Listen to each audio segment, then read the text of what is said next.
All right, so I'm a sports nut, and that's pretty much the only type of programming I watch. So I feel like I understand where this technology plays a big part. But for our audience, because for a lot of us, we just don't really know what it takes to do this. So what I'd like to describe, if you don't mind, is I'm going to kind of describe what the experience is like, and you, I think, are the best person to explain how you can improve this. So for any of us who have watched games while on a stream, you'll notice that, for example, like in my group of friends, we chat about the games. We can clearly tell some people are seeing it faster than others. Like, it's not hard to figure out, like, oh, what a dunk. It's like, I've not seen a dunk. What's happening, right? So we know that there's limitations to the technology that broadcast the signal to us. Now, we would assume, like for the uneducated, which I am, I would assume that the reason why there's latency is not because of the broadcast, but because of like just global internet infrastructure. So for example, if I'm watching a game in California, well, I know that signal has to get broadcasted from California to me here in North Carolina. I would have assumed that all the infrastructure in between is what slows it down. But you're saying you could play a part where your technology can actually speed that process up. So I'd love for you to dive in. Like, how does that happen? The geographical boundaries are only really a minor part of the latency that's built into most delivery. Start from scratch. Video delivered over the internet today is delivered using HLS and Dash. Those protocols require what we would refer to as chunking of video. And the CDNs, the content delivery networks that deliver that video, are taking 2, 3, 4-second chunks of the video that's coming to them from whomever is providing that content originally. And they are holding multiple chunks of that video, holding them until they have a number of chunks, which they then send out to end users across the internet. The reason they do this is to ensure that you don't have issues with playback as that video is coming in. So if they have an issue getting the video, they've already got chunks of video held back to be able to allow for smooth streaming. So you don't get the interrupted video that we used to see all the time with that circle coming around saying, they're waiting for buffering. Yeah. Phenix, our founder and chief software architect, Stefan Bierer, looked at that methodology for delivering video. And the beauty of it is HLS and Dash are built for scaling, but they're just not built for speed based upon what I was explaining.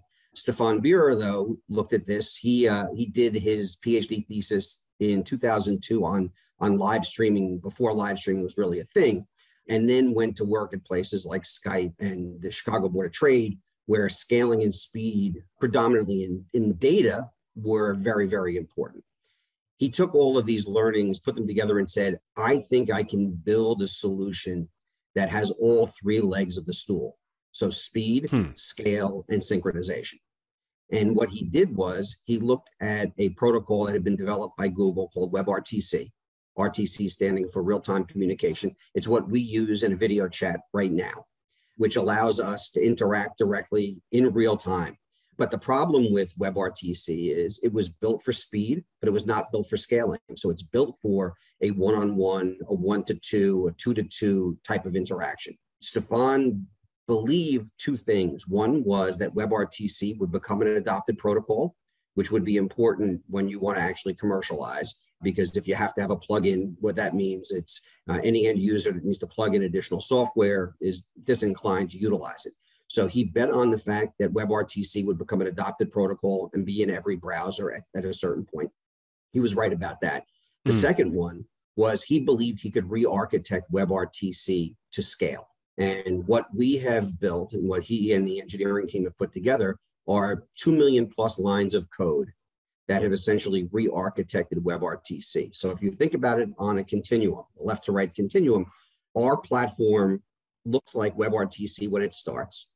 It looks like WebRTC when it connects to the browser. But the entire midsection of that is 2 million plus lines of code to re-architect WebRTC to allow it to do the things that we do, the scaling, the synchronization, and everything that goes along with that.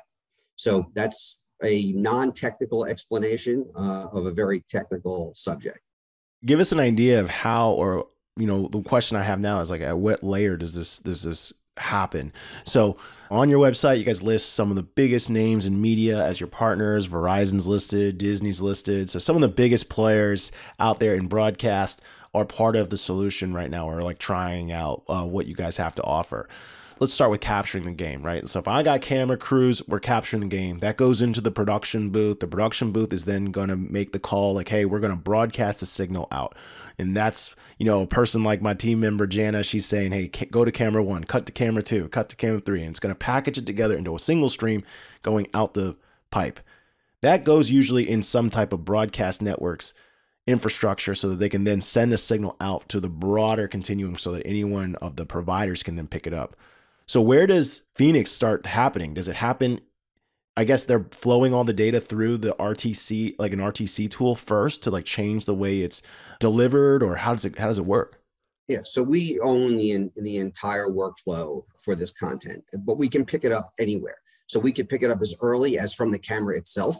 Wow. We can pick it up from the truck. We could pick it up from an offsite location after there's, some additional workflow and production that takes place. Obviously, the later on in the process that we pick that video up, there's incremental latency built in. It may be 200 milliseconds. It may be 400 milliseconds. It's a function of what our client wants and what their objectives are.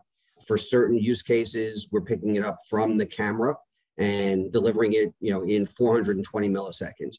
In other use cases where there's production that our clients want to add in that workflow, we may be delivering in 800 milliseconds. And so it's really a trade-off that our clients make with respect to, additional production and additional workflow items that they add in, or whether that direct Phenix, 100% Phenix solution that comes right from the camera.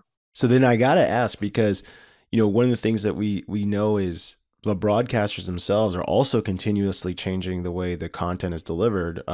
Just in the past, I believe, year, possibly less, we went from 1080 to, I think now it's like 8K. There's like 8K cameras now on the ground of some of these sporting events. That's got to change. I think if you go to Japan, there's 16K. So, So that's certainly changing what you have to, let's say, transform, like the data you have to transform to deliver the signal. How are you guys built to handle these like different inputs? Because the inputs, like you said, they're changing. They're now at 16K. I know that data file is massive. We have data channels, video channels, and audio channels, all of which we synchronize. And that's really sort of the special sauce, right? How do we do exactly what we do? And I'll give you a little bit of my background as we go through this, but I'm not a technologist. I'm the business person. And so if you ask me to write a line of code, we'll be sitting here for a long time. But I do understand, the commercial application or implications of what we do. That's the real hard stuff, right? The secret sauce in how we do it. We've built an enterprise solution, again, in order to deliver to the promise that we've made, which is to be able to deliver to millions of peak concurrent users across the globe. We had to build essentially a very high level CDN for the delivery of real-time video. And that's really the Phenix platform. Hey, thanks for watching. This segment is brought to us by Salesforce Platform. Visit salesforce.com/newsletter to discover timely insights and useful tips tailored to your role. Subscribe to this channel and get more great IT and tech interviews with top industry leaders.